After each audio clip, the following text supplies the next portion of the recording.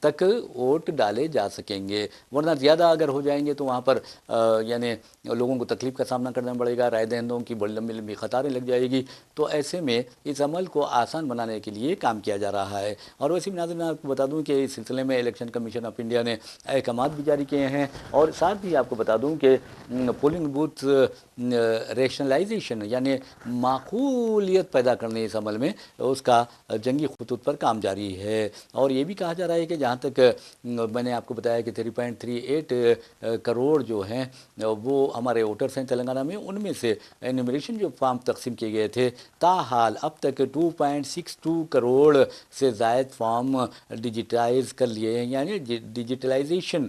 ہو چکا ہے، ان کا مکمل ہو چکا ہے۔ اور اب آپ کو بتا دوں کہ 4 دن باقی رہ گئے ہیں SR کی تکمیل کے لیے۔ تو ایسے میں آپ کو پوری طرح تیار رہنا چاہیے، پوری طرح چوکس رہنا چاہیے، پوری طرح اپنے آپ کو حالات سے ہم آہنگ کرنا چاہیے، ورنہ یقین مانیے کہ آپ کو بہت پریشانی کا سامنا کرنا پڑ سکتا ہے۔ ویسے میں ناظرین آپ کو بتا دوں کہ تسلیمہ نسرین ہے اور کیشو پرساد موریہ، یہ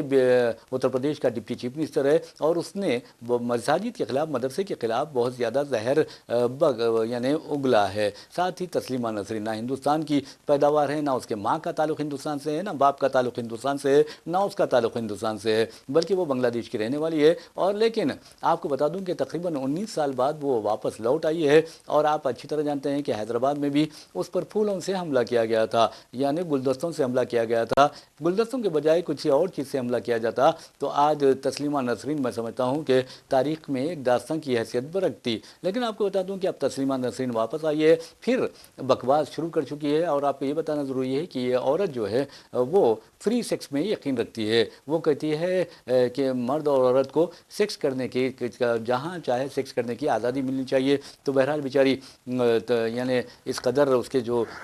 خیالات گندے ہیں، خیالات اس کے نظریات کس قدر گندے ہیں، اس کا اندازہ لگا سکتے ہیں، کیونکہ نہ اسے فیملی ویلیوز کی فکر ہے اور نہ ہی کسی اور چیز کی فکر ہے، نہ اپنی عصمت کی فکر ہے، نہ اپنی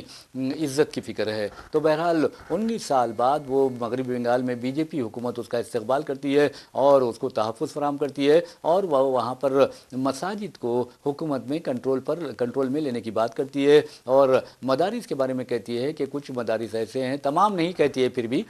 کچھ مدارس ایسے ہیں جہاں پر انتہا پسند تیار ہوتے ہیں۔ تو بہرحال آپ کو بتا دوں کہ مسلم پرسنل لا بورڈ نے کل ہی اس بارے میں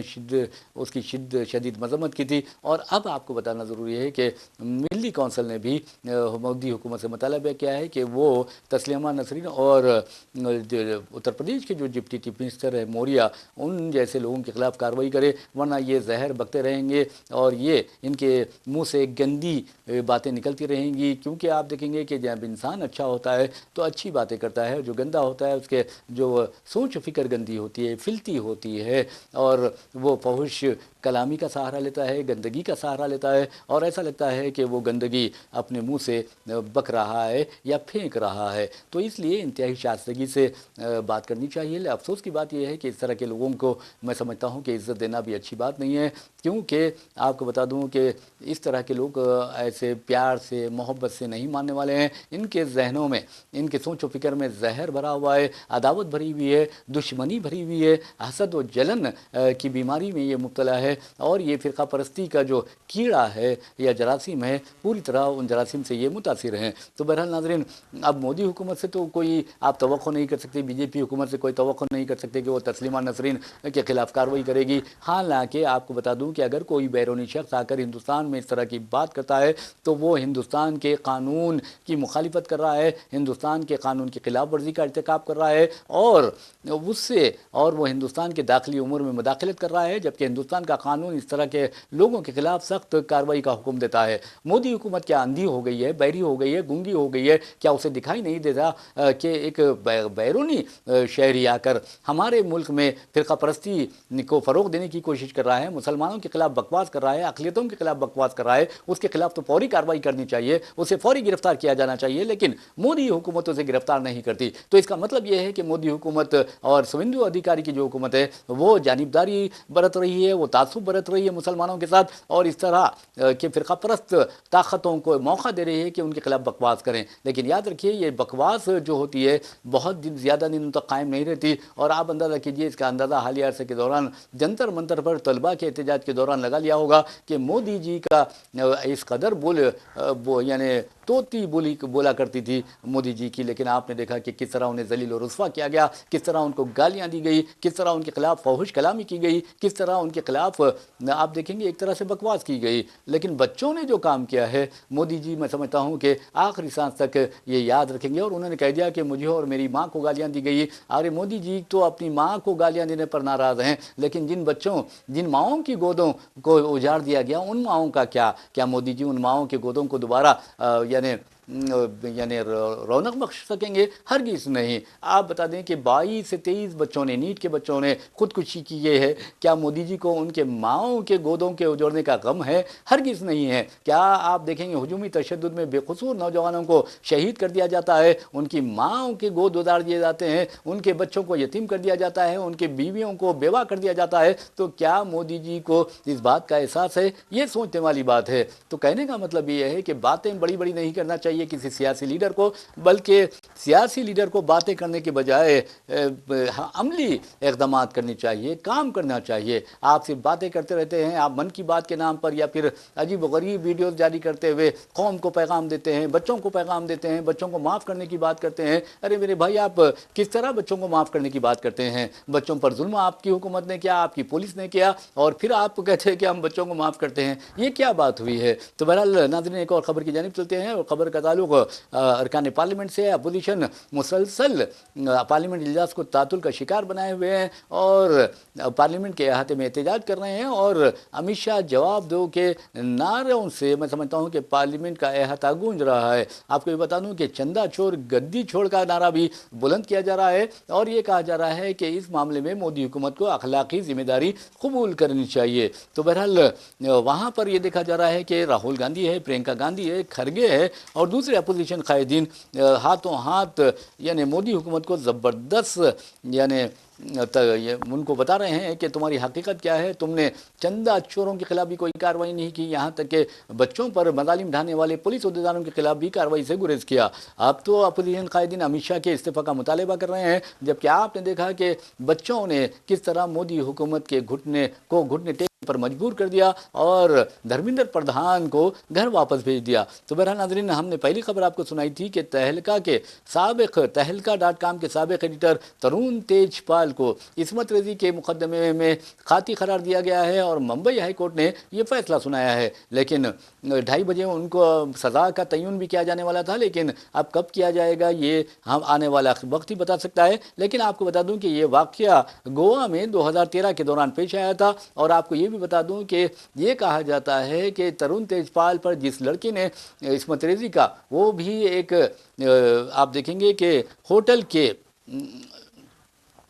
کی بالکنی میں یہ واقعہ پیش آیا تھا، اور وہاں ایلیویٹر میں یہ واقعہ پیش آیا تھا. اور کہا جاتا ہے کہ جس لڑکی نے ترون تیج پال پر عصمت ریزی اور جنسی ہراسانی کا الزام عائد کیا، اس نے کہا اس کے بارے میں سالیسیٹر جنرل کا کہنا ہے کہ یہ تو ترون تیج پال کے بیٹی کی عمر کی ہے، اور ملزم نے بہت خطرناک کام کیا ہے. تو بہرحال ناظرین، آپ کو بتا دوں کہ ترون تیج پال کو تحت کی عدالت نے بری قرار دیا تھا، اور اس کے بعد یہ 2021 کی بات ہے، اور اب ممبئی ہائی کورٹ نے اس فیصلے کو الٹ دیا ہے. ویسے میں ناظرین، ترون تیج پال کو انڈین پینل کوڈ کی دفعہ 354A 354B 376(2) اور 376(2)F کے تحت جنسی ہراسانی اور عصمت ریزی کے جرائم کا مجرم ٹھہرایا گیا ہے. تو یہ میں سمجھتا ہوں کہ دیکھیے، ہر زندگی کے ہر شعبے میں یعنی شفافیت ضروری ہے، پاکی ضروری ہے. ایسے میں اگر اس طرح کی حرکتیں ہوتی ہیں تو یہ بہت بری بات ہے. اور آپ کو بتا دوں کہ ترون تیج پال ہی نہیں، مودی حکومت کو بھی